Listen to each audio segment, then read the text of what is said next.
Hi everyone, मैं सभी divine souls का वेलकम करती हूँ मेरे इस यूट्यूब चैनल पर जिसका नाम है ट्विन फ्लेम डीवा।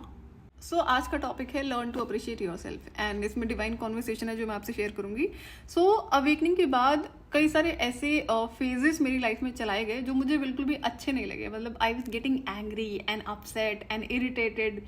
तो अब ये ऐसा क्यों हो रहा था? क्योंकि अवेकनिंग के बाद जब मेरे कई सारे स्पिरिचुअल गिफ्ट्स को सस्पेंड करा गया वो समझ में आता है। वहां तक भी ठीक था, कोई दिक्कत नहीं। अब पता था कि बिना स्पिरिचुअल गिफ्ट्स के ही सारे काम करने हैं, जब तक के लिए भी था।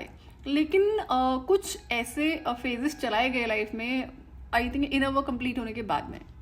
अब इसमें से एक फेज ऐसा था जो कई बार रिपीट हुआ है एंड समझ में आया कि जानबूझ के करा जा रहा है, बट मैं इसमें कुछ कर नहीं सकती हूँ। लेकिन अब अचानक से जब ये चीज़ हो रही ना, और मैंने उसे क्रॉस करने की कोशिश ज़रूर करी है कि मुझे ना बहुत ज़्यादा स्लो करा गया। बहुत ज़्यादा स्लो मतलब अगर मुझे मेरा घर का भी कोई काम करना है ना, तो उसमें भी बहुत स्लो कर दिया कि बहुत टाइम लेकर स्लोली तुम इन सारे काम को करो।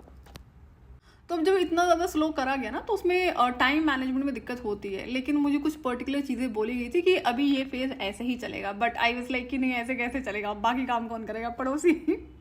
सो 100% की स्पीड पे अगर काम कर रही मैं कोई भी, उसको सीधे 1% पर ले आना, तो ये मेरे लिए बहुत ज़्यादा अपसेटिंग था। बट बहुत फ्रीक्वेंटली ये चीज़ करी गई और बहुत लंबा टाइम चलाई जाती है। आई थिंक 2 साल तो इसमें हो गया होगा। तो जब इनिशियली मुझे ये चीज़ दिखाई जाती है तो शायद मैंने समझा नहीं, मैं स्टिल उस पर करने की कोशिश करी थी, फोर्स लगाने की कोशिश करी थी। बट देन इसमें वही चीज़ें टूटने बिखरनी शुरू हो जाती हैं एंड अननेसेसरी का ना काम बढ़ा दिया जाएगा, ऐसा हो जाता है। तो फिर मैं यहाँ पे लड़ रही थी डिवाइन से। मैंने कहा देखो करने दो, नहीं तो मैं सब छोड़ के बैठ जाऊँगी, मुझे कोई दिक्कत नहीं है ना, देख लेना अपने आप जो भी करना है आपको। तो अब ये चलता है ऐसे, मैं कितना भी बोलूँ लेकिन नहीं, मैं नहीं लड़ूंगी आपसे।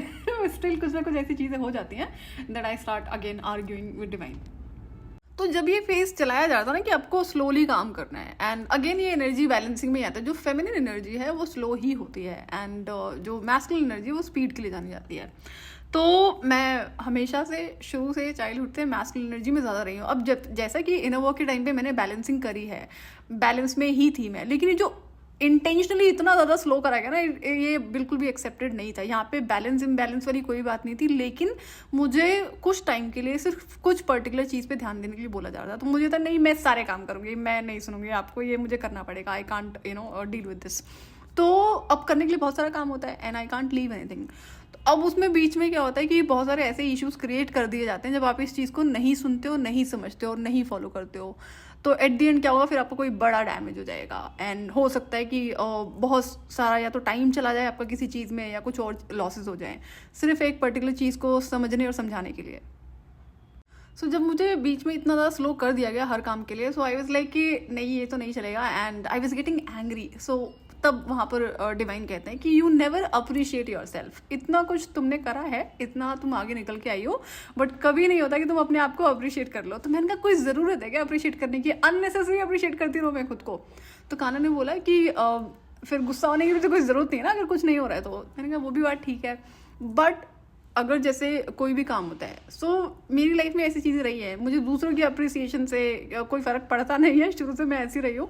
लेकिन जो बड़े बड़े टास्क मैंने करे वो इम्पॉसिबल टास्क ही थे, including this twin flame journey. तो अप्रिशिएट करना बनता है। सो डिवाइन वाज सेइंग कि अप्रिशिएट करा करो खुद को ना। मैंने कहा ठीक है, इस पर करेंगे काम, बट देन कि चाहे आप कोई छोटा सा टास्क पूरा कर रहे हो, बड़ा टास्क पूरा कर रहे हो, learn to have this thing in your life कि आपको खुद को अप्रिशिएट ज़रूर करना है। एंड जो दूसरी लर्निंग है कि अगर इस तरह का फेज आपकी लाइफ में चलता है या फिर बाद में चलेगा, तो ये चीज़ें आपको ध्यान रखनी पड़ेंगी। तो जब डिवाइन मुझे बोले थे कि तुम खुद को कभी भी अप्रिशिएट नहीं करती हो, तुमने जितने इतने बड़े बड़े टास्क पूरे करे हैं, बहुत सारे चैलेंजेस थे ना चाइल्डहुड से लेकर अब तक, एंड जब तक मेरा इनर वर्क कंप्लीट नहीं होता है। इनर वर्क कंप्लीट होने का मतलब है सारा जो एनर्जी वर्क है एंड कार्मिक लेसन्स हैं, और जितने भी कार्मिक पैटर्न्स एंड कार्मिक साइकिल्स को ब्रेक करना था। तो ये एक्चुअली में बहुत बड़ी बड़ी चीज़ें थी जो कि इम्पॉसिबल ही होता है, बट स्टिल मैंने करा था।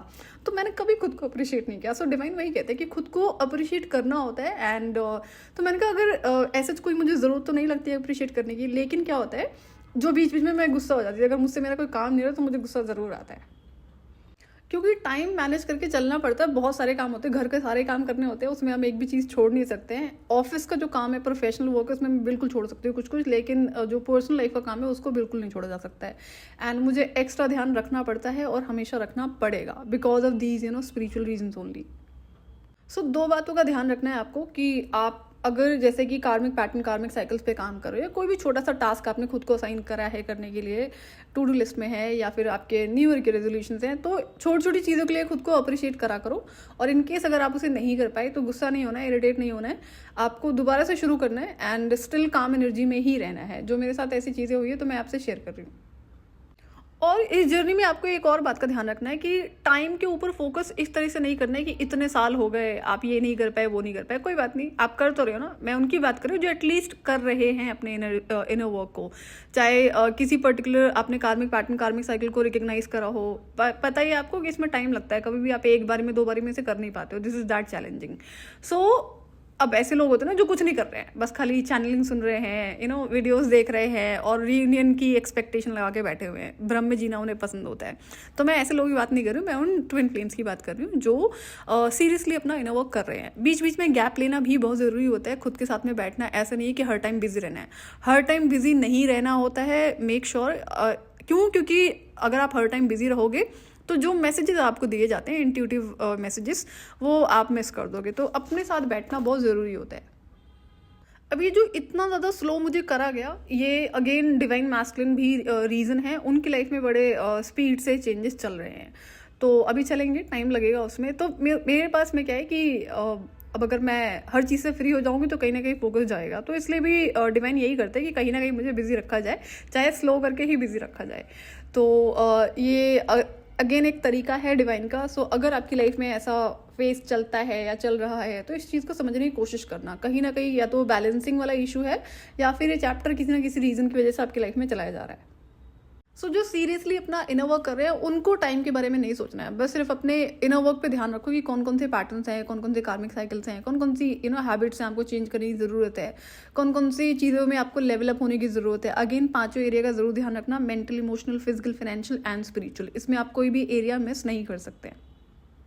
सो करंट के इनर वर्क में अगर आप किसी तरह की एफर्मेशंस को प्रैक्टिस कर रहे हैं, सो इन केस अगर आपकी लाइफ में कोई भी इशू है, किसी भी चीज़ को आप हील करने की कोशिश कर रहे हो, तो उसमें आप एफर्मेशंस को ज़रूर ऐड कर सकते हैं अपने अकॉर्डिंग। एंड उसी एफर्मेशन में इसे भी आप ऐड कर सकते हैं that you appreciate yourself, और you appreciate yourself for this particular task, और कोई भी अदर चीज़ हो सकती है। तो वो आप इसे अभी से प्रैक्टिस करना शुरू कर सकते हैं। मेरे साथ ऐसा कभी नहीं था, मुझे ऐसा किसी चीज़ की नीड लगी नहीं कि मुझे ये करना चाहिए, बट बीच में मुझे ताने पड़ रहे थे तो मैंने ठीक है मैं कर लेती हूँ, कोई बात नहीं। तो ये एक टास्क हो गया, इट्स ओके। हैबिट को बिल्ड करने वाली बात होती है। तो जब मुझे स्लो करा गया तो मुझे गुस्सा इसलिए भी आ रहा था, क्योंकि चाइल्डहुड से मैंने हमेशा से मैजिकल लाइफ जी है। अगर मुझे कोई भी काम करना है तो मैं इतनी स्पीड के साथ काम कर सकती हूँ कि देखने वाले को कभी बिलीव नहीं होगा कि ये काम इतनी जल्दी हो कैसे गया। ये हर बार क्वेश्चनिंग उठती थी। तो मुझे पता है इस चीज़ का और मुझे मेरे पोटेंशियल का पता है। तो अब उसके बाद में जब स्पिरिचुअल गिफ्ट सस्पेंड हुए तो कोई बात नहीं, समझ में आता है, स्टिल डूइंग इट।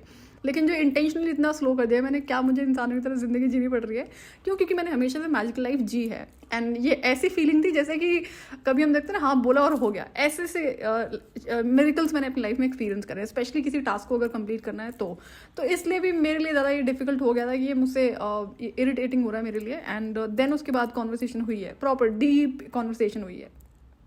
सो जैसे कि मुझे घर के सारे काम खुद ही करने होते हैं because of spiritual reasons. And उस टाइम पे ना मुझे एक बार ज़रूर ऐसा ख्याल आया क्या मैं हाउस हेल्प रख लूँ कुछ पर्टिकुलर कामों के लिए। तो मैंने कहा ना तो मैं किसी हाथ का बनाया हुआ खाना खाऊंगी, ना मुझे मेरे घर में कोई एंट्री अलाउड है, क्योंकि वो स्पिरिचुअल रीजंस की वजह से होती है। इसमें क्या होता है ना कि घर प्रोटेक्टेड रहता है। किसी की भी एंट्री आपके घर में हो रही है तो वो इंसान अपनी एनर्जीज को लेकर आता ही है। अब अगर आप हाउस हेल्प रखते हो जो आपके घर में काम कर रही है किसी भी काम के लिए, चाहे खाना बनाने के लिए या फिर घर की साफ सफाई के लिए, तो सोचो वो इंसान सिर्फ आपके घर में तो काम नहीं कर रहा है ना, वो पता नहीं कितने घरों से होकर आ रहा है। तो वो हर एनर्जी को अपने साथ में लेकर आता है और आती है। तो इस केस में क्या होता है कि अब एनर्जी रिलीजिंग तो आप ही लोग कर रहे हो, जिसको पता है, मुझे तो पहले नहीं पता थी, अवेकनिंग के बाद ही करी ये सारी चीज़ें। तो जब तक आप रिलीजिंग नहीं करते तब तक होती नहीं है। तो आपके घर में कोई भी इंसान आता है तो वो एनर्जीज को लेकर ही आता है। तो जो स्पिरिचुअल प्रोटेक्शन है हर लेवल पे, वो इसमें बड़ा रोल प्ले करती है। देन आई रियलाइज कि अगर मैं ये कर देती तो क्या होता। सो जो लोग अपने घर का काम खुद से नहीं करते हैं, जिनके घर में मेड लगी हुई है और किसी भी काम के लिए लगी हुई है, तो उनको तो ये एनर्जी क्लेंजिंग जो आपके घर की है वो डेली करनी चाहिए, ज़रूरत होती है। अदरवाइज तो क्या होगा, फिर एक्स्ट्रा हो जाएंगी सारी चीज़ें जब भी चाहे ब्लॉकेजेस लग रहे हैं या फिर और कोई इश्यूज क्रिएट हो रहे हैं। तो ये आपको समझना होगा कि ये बहुत बड़े लेवल पर रोल प्ले करता है किसी भी इंसान का आपके घर में आना और आपके घर की चीज़ों को छूना एंड देन या फिर खाना बनाना और वही खाना आप भी खा रहे हो, तो हर चीज़ मैटर करती है। सो ट्विन फ्लेम्स को तो ज़्यादा ध्यान रखना ही पड़ता है। अगेन आपको अपनी लाइफ को ऑब्जर्व करना है, ना कि कुछ भी एज इट इज़ फॉलो कर लेना है। अगर रिक्वायरमेंट हो तो ही करें, और इन केस कभी अचानक से सारी चीज़ें हो जाती है तब बैठ कर देखो कि कहाँ पे चेंजेस आप कर सकते हैं। सो आज के लिए इतने, मैं आपसे फिर मिलूंगी नेक्स्ट वीडियो में। टिल देन आप अपना ध्यान रखिए और डिवाइन से कनेक्टेड रहिए।